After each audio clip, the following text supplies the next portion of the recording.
CNN Türk Haber Merkezi'nden iyi günler sayın seyirciler. Geçtiğimiz dakikada ekranlara yansıyan son dakika bilgisini vererek bültenimize başlıyoruz. Çin'de etnik çatışmalar yayılıyor. Sincan Uygur Özerk Bölgesi'nde 156 kişinin öldüğünü sizlere duyurmuştuk. Dün başlamıştı çatışmalar ve Urumçi'den Kaşgar'a sıçramıştı. Bugün de büyük gösteriler bekleniyor ve son gelen bilgi Urumçi'de Çinli sivillerin polisle çatıştığı yolunda. Evet, olaylar daha da büyüyor ve Çinli siviller sokaklarda, Çinliler polisle çatışıyor. Çinlilerin ellerinde coplarla yürüdüğü, polise taş attığı bildiriliyor.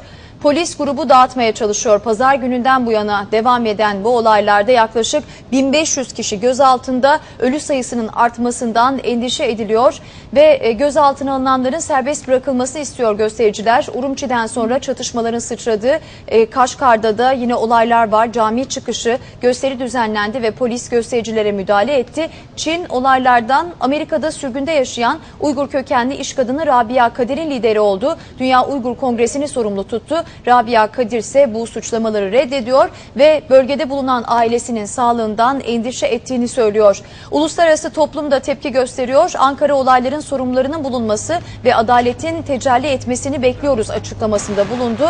Amerika'da olaylar sebebiyle endişeli olduğunu bildirdi. Urumçi'de pazar günü Uygur Türkleri ile Çinliler arasında çatışma çıkmıştı. Çin çatışmanın Uygur Türklerinin yoldan geçen Çinlilere saldırmasıyla çıktığını savunmuştu.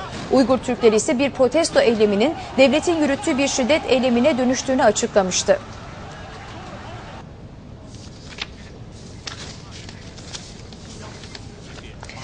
Doğu Türkistan Kültür ve Dayanışma Derneği Başkanı Seyit Tümtürk telefon hattımızda. Sayın Tümtürk, yine bir son dakika bilgisi ve çatışmaların devam ettiğini öğreniyoruz. Urumçi'de Çinli sivillerle polisler çatışıyor. Tabii bölgeyle sağlıklı iletişim kurmak da kolay değil. Urumçi'den yansıyan görüntülerin vahameti ortada. Size hangi haberler geliyor, sizden öğrenelim.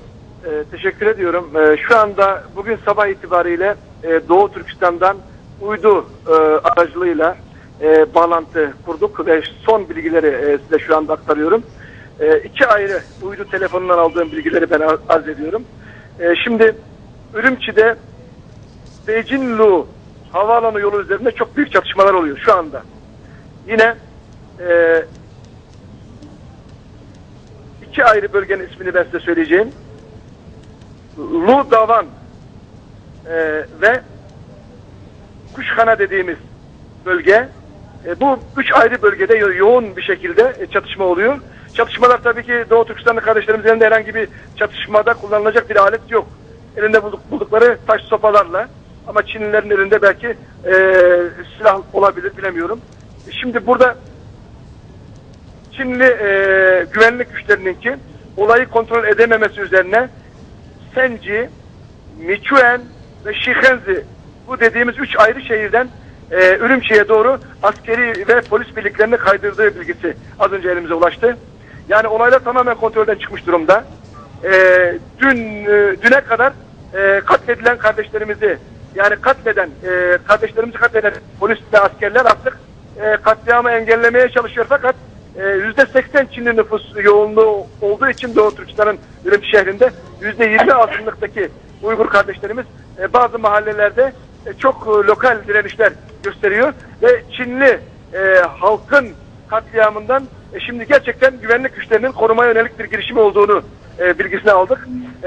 Çünkü artık Çin güvenlik güçleri korumak istese dahi buna gücünün yetmediğinin farkına vardı ve dediğim gibi üç ayrı şehirden, Senci, Michuen ve Şihanzi şehirlerinden yüzlerce araçlık konvoylar halinde asker ve polis Urumçi'ye doğru kaydırıldı. Peki siz bu bilgileri nasıl alıyorsunuz? Nasıl iletişim kuruyorsunuz? Hanımefendi, sabah itibariyle iki uydu telefonu tedarik ettik o bölgeye. İki uydu telefonu şu anda bize saat dakika bilgi aktarıyor. Yani bundan sonra artık herhalde bunlar yakalanmaz inşallah, umudumuz o. Yakalanana kadar biz sürekli canlı bilgi aktarma imkanına sahibiz.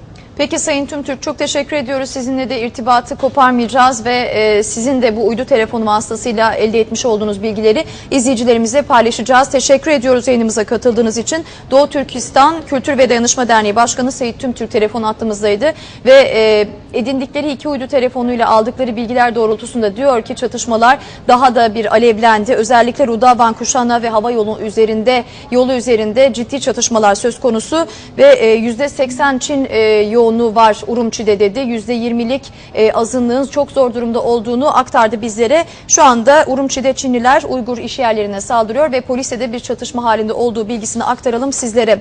Yine Çin'e devam edelim. Bu olaylar İstanbul'da da protesto edildi.